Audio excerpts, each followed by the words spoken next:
إن الحمد لله نحمده ونستعينه ونستغفره ونعوذ بالله من شرور أنفسنا ومن سيئات أعمالنا من يهده الله فلا مضل له ومن يضلل فلا هادي له وأشهد أن لا إله إلا الله وحده لا شريك له وأشهد أن محمدا عبده ورسوله لا نبي بعده يا أيها الذين آمنوا اتقوا الله حق تقاته ولا تموتن إلا وأنتم مسلمون وإن أصدق الكلام وأحسن الكلام كتاب الله وخير الهدي هدي محمد صلى الله عليه وسلم وشر الأمور محدثاتها وإن كل محدثة بدعة وكل بدعة ضلالة أما بعد.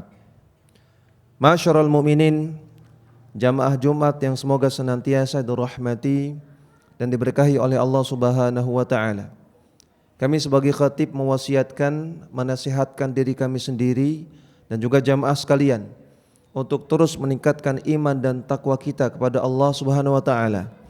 Dan juga untuk terus muhasabah, menghitung diri kita masing-masing. Apa-apa yang diperintahkan oleh Allah dan Rasulnya kita hitung. Berapa banyak perintah yang sudah kita laksanakan dan berapa banyak perintah Allah dan Rasulnya yang masih kita lalaikan. Demikian juga apa-apa yang dilarang oleh Allah dan Rasulnya kita hitung berapa banyak yang sudah kita tinggalkan dan berapa banyak larangan Allah dan Rasulnya yang masih kita langgar sampai hari ini, yang masih kita kerjakan. Maka apa-apa yang baik mari kita pertahankan, bahkan kita tingkatkan sedikit demi sedikit. Dan apa-apa yang buruk mari kita kurangi sedikit demi sedikit atau bahkan kita tinggalkan sama sekali. Kemudian jamaah sekalian rahimani wa rahimakumullah, kami juga menasihatkan, mewasiatkan diri kami sendiri dan juga jamaah sekalian untuk tidak pernah meninggalkan sholat. Jangan sampai meninggalkan sholat 5 waktu. Karena sholat 5 waktu adalah bagian dari rukun Islam yang 5. Rasulullah sallallahu alaihi wasallam mengatakan buniyal Islam ala khamsin. Islam dibangun di atas 5. Syahadati an la ilaha illallah wa anna Muhammadar Rasulullah. Yang pertama 2 kalimat syahadat. Wa iqamis shalah. Yang kedua adalah mendirikan salat. Dan salat adalah tiang agama. Rasulullah sallallahu alaihi wasallam mengatakan ra'sul amri al-Islam wa amuduhus shalah. Pangkal dari semua perkara adalah Islam, maksudnya tauhid. Pangkal dari semua perkara adalah tauhid. Dan tiang dari agama adalah salat. Ketika sebuah bangunan tiangnya hancur, maka hancurlah dia. Maka demikian juga ketika seseorang salatnya hancur, dia tinggalkan salat, maka hancurlah agamanya. Dan salat adalah amalan badan pertama yang akan ditanya di akhirat kelak. Amalan lahiriah pertama yang akan dihisab di yaumul hisab kelak. Yang mana kalau amalan paling pertama ini baik hisabnya, maka yang lainnya akan baik. Ketika amalan yang pertama ini buruk hisabnya, maka apalagi yang lainnya. Naudzubillah. Maka jangan pernah meninggalkan salat sama sekali. Sesibuk apapun, sesulit apapun keadaan, jangan pernah meninggalkan salat sama sekali. Sebagian orang mengatakan, Ustadz, saya sudah lama salat, tapi kok tidak sugih-sugih Ustadz. Kok tidak kaya raya Ustadz. Atau dia mengatakan, Ustadz, teman saya enggak pernah salat, tapi sugih Ustadz, kaya raya, usahanya lancar, uangnya banyak, dia jalan-jalan ke luar negeri, hartanya di mana-mana dan seterusnya. Padahal enggak pernah sholat. Kalau gitu saya enggak perlu sholat lah Ustaz. Lawang enggak kaya-kaya, enggak sugih-sugih. Maka kita jawab. Yang pertama, sejak kapan sholat itu supaya sugih? Apakah ada hadisnya sholat pangkal sugih? Enggak ada. Jangan sholat supaya sugih, supaya kaya. Luruskan niat. Sholat itu kewajiban, perintah Allah Subhanahu wa taala. Sholat bukan supaya kaya. Bahkan andaikan jenengan diberikan kekayaan, andaikan Anda sekalian diberikan harta benda oleh Allah Subhanahu wa taala, gunakan untuk sholat. Kalau jenengan diberikan harta oleh Allah Subhanahu wa taala, gunakan untuk ibadah kepada Allah Subhanahu wa taala. Itulah fungsinya harta. Bukankah Allah Subhanahu wa taala mengatakan wa ma khalaqatul jinna wal insa illa liya'budun. Tidaklah aku ciptakan jin dan manusia kecuali untuk beribadah kepadaku. Maka Allah ciptakan langit dan bumi ini dan semua yang ada di dalamnya, semua tumbuh-tumbuhan, gunung, air, awan, hujan, tanah, semua buah-buahan, semua itu Allah ciptakan untuk menunjang kita sholat. Agar kita sholat, agar kita beribadah kepada Allah Subhanahu wa ta'ala. Maka ubah mindsetnya, bukan sholat supaya sugih. Tapi kalau jenengan sugih, diberikan harta oleh Allah Subhanahu wa taala, gunakan untuk sholat. Kemudian yang kedua, para jamaah rahimani wa rahimakumullah, memang Allah Subhanahu wa taala berjanji bahwasanya orang yang bertakwa kepada Allah Subhanahu wa taala, Allah akan berikan jalan keluar dari semua masalahnya. Allah akan berikan pertolongan, Allah akan berikan solusi. Allah Subhanahu wa taala mengatakan wa man yattaqillaha yaj'al lahu makhraja. Siapa yang takwa kepada Allah, Allah akan berikan jalan keluar. Allah akan berikan solusi. Allah berikan pertolongan. Tapi apakah solusi jalan keluar pertolongan harus berupa sugih, harus berupa kaya raya, harus berupa harta benda? Jawabannya tentu tidak sama sekali. Allah yang lebih tahu tentang apa pertolongan yang paling baik, solusi yang paling baik buat masalah-masalah kita. Wallahu ya'lamu wa antum la ta'lamun. Allah yang lebih tahu, sedangkan kita, kalian tidak mengetahui. Maka siapa yang sholat, siapa yang takwa kepada Allah Subhanahu wa taala, Allah akan berikan solusi. Allah akan berikan pertolongan, Allah akan berikan jalan keluar. Tapi tidak selalu jalan keluarnya berupa harta, berupa sugih, berupa kaya raya. Dan solusi dari masalah kita, manusia ketika mencari solusi masalah ada dua macam. Ada yang dia memilih solusi yang haram, apapun ditempuh yang penting selesai, walaupun harus melakukan yang haram. Ada solusi yang halal. Maka orang yang sholat, Allah akan berikan dia petunjuk kepada solusi yang halal, solusi yang berkah. Orang yang tidak pernah sholat, mungkin dia mendapatkan solusi-solusi dari masalahnya, tapi apakah solusinya solusi yang halal? Itu pertanyaan. Tapi orang yang sholat, Allah janji Allah akan berikan makhraj, Allah akan berikan jalan keluar, pertolongan, solusi yang halal, yang berkah. Kemudian yang ketiga, orang yang sholat Allah akan berikan kekayaan. Tidak salah dengar, orang yang sholat Allah akan berikan kekayaan. Tapi apakah kekayaan itu selalu berupa harta benda? Jawabannya tidak. Bahkan kekayaan yang hakiki bukan harta benda. Banyak orang yang kaya raya tapi tidak bahagia. Makanya kata Rasulullah sallallahu alaihi wasallam, "Laisal ghina an kathratil 'aradi." Bukanlah kekayaan itu adalah banyaknya harta benda. Walakinnal ghina ghinan nafsi. Namun kekayaan yang hakiki, kekayaan yang sejati adalah kekayaan hati. Yaitu di mana ketika seseorang apapun keadaannya dia bahagia. Baik hartanya banyak maupun hartanya sedikit, dia bahagia. Baik masalahnya banyak atau masalahnya sedikit, dia bahagia.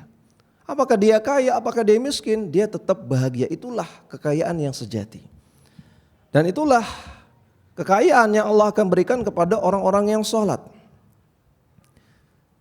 Di dalam Al-Quran Allah Subhanahu wa taala mengatakan, innal insana khuliqa halu'a. Sesungguhnya manusia diciptakan dalam keadaan, dalam nature yang banyak mengeluh. Manusia itu banyak mengeluh. Idza massahu syarru jazu'a. Kalau dia terkena keburukan, terkena bahaya, terkena musibah, dia akan jengkel, enggak sabar. Wa idza massahul khairu manu'a. Dan ketika dia diberikan kebaikan, dikasih rezeki, dia menjadi pelit, enggak mau sedekah, enggak mau ibadah. Illal musallin, kecuali orang-orang yang salat. Orang yang salat tidak seperti itu. Orang yang salat senantiasa bahagia. Orang yang salat punya kekayaan hati, dan itulah kekayaan yang hakiki. Maka benar, orang yang salat Allah akan berikan kekayaan, benar. Tapi kekayaan belum tentu berupa harta. Bahkan kekayaan yang hakiki adalah kekayaan hati, dan itulah yang Allah akan berikan kepada orang-orang yang menegakkan salat. Tentunya bukan orang yang sembarang salat, tapi yang orang yang salatnya benar, salatnya khusyuk, salatnya sesuai dengan tuntunan Rasulullah SAW, salatnya ikhlas, salatnya sempurna. Aqulu qawli hadza wa astaghfirullah li wa lakum wa lisairil mu'minin min kulli dhanbin fastaghfirullaha innallaha ghafurur rahim. Alhamdulillahi rabbil alamin. Hamdan katsiran thayyiban mubarakan fihi kama yuhibbu rabbuna wa yardah. Salatu wassalamu ala nabiyyina Muhammadin wa ala alihi wa sahbihi ajma'in. Amma ba'du. Ma'asyiral mu'minin, jamaah Jumat yang semoga senantiasa dirahmati dan diberkahi oleh Allah Subhanahu wa taala. Jangan pernah meninggalkan salat sama sekali, apapun keadaannya. Baik sedang banyak uang ataupun sedang tidak punya uang, baik sedang sibuk ataupun sedang lowong, apapun keadaannya jangan sampai meninggalkan salat 5 waktu.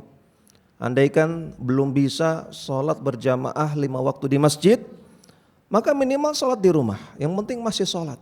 Jangan sampai meninggalkan salat sama sekali. Manusia terbaik, teladan kita, afdalul khalqi, bahkan makhluk terbaik, Rasulullah SAW sampai akhir hayatnya salat. Maka jangan percaya kalau ada yang mengatakan si fulan wali, si alan wali tapi enggak salat. Ya, itu wali tapi wali syaitan, wali setan.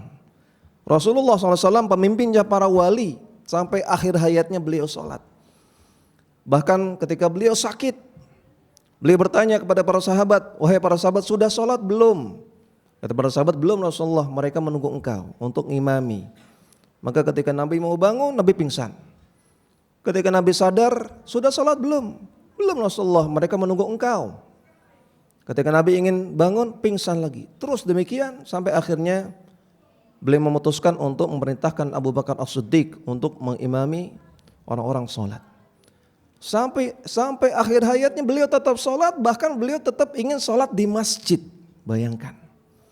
Dan beliau tidak hanya salat 5 waktu. Bahkan beliau juga menambah dengan salat-salat sunnah. Bahkan beliau Rasulullah SAW gak pernah meninggalkan salat malam. Setiap hari salat malam, bahkan salat malam Nabi bukan kaleng-kaleng. Beliau salat malam dengan begitu panjangnya bacaannya, begitu indah, begitu lama, begitu banyak rakaatnya, sampai-sampai kaki beliau bengkak. Sampai kakinya bengkak, bayangkan.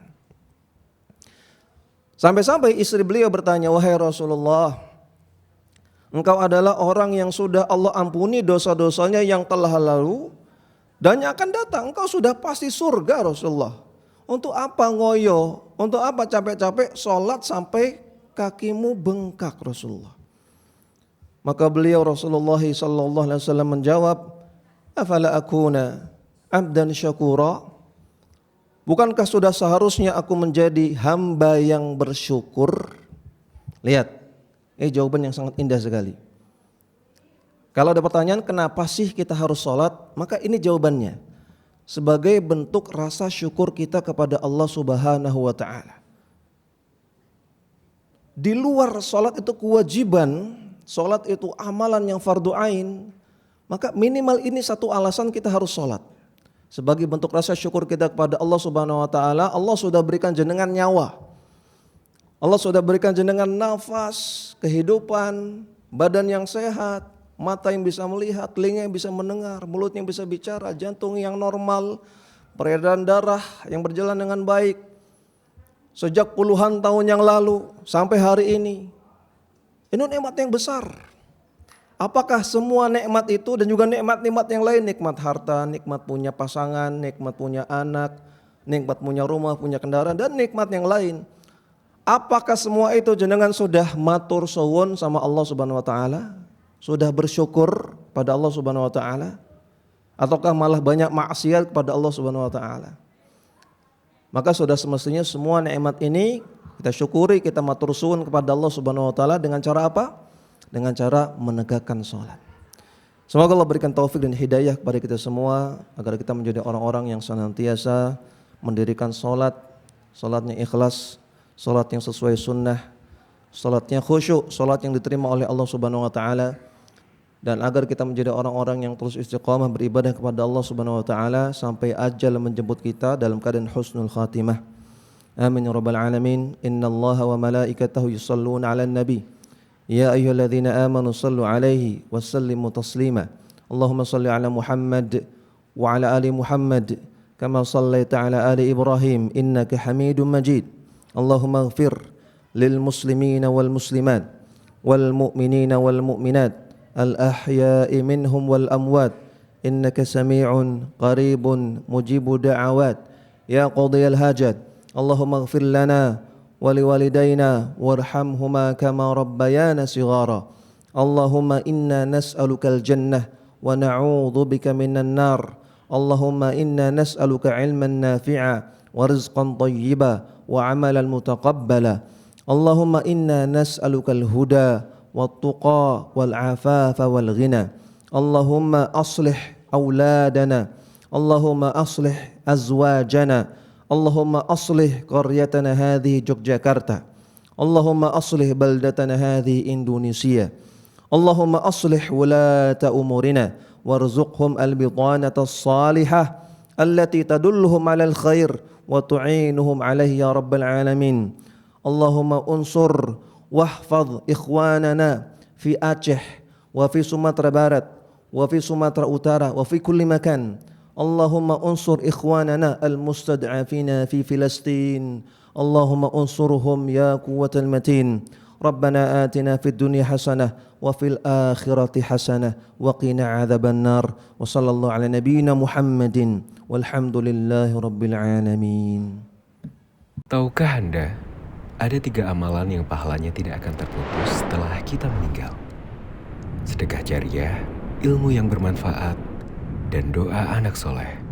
Salah satu bentuk dari sedekah jariah ialah wakaf untuk masjid atau lahan dakwah.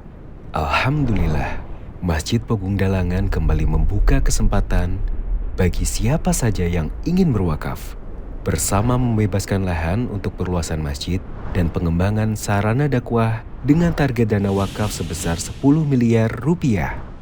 Pembebasan lahan rencananya akan digunakan untuk perluasan Masjid Pogung Dalangan dan pengembangan sarana dakwah seperti Gedung Mahad dan Madin, Rumah Asatidzah, Studio MPD TV, serta Mualaf Center. Insya Allah, target kebutuhan akan berkembang menyesuaikan kesepakatan dengan pemilik lahan. Semoga Allah mudahkan. Mari bergabung bersama kami dan raih pahala jariah, baik atas nama diri sendiri maupun orang-orang yang kita cintai. Penyaluran dana wakaf dapat dilakukan melalui rekening wakaf berikut: 888 786 0004 atas nama Masjid Pogung Dalangan, atau scan secara langsung kode kris berikut. Untuk konfirmasi dan info lebih lanjut, silakan menghubungi kontak person kami. Jazakumullahu khairan.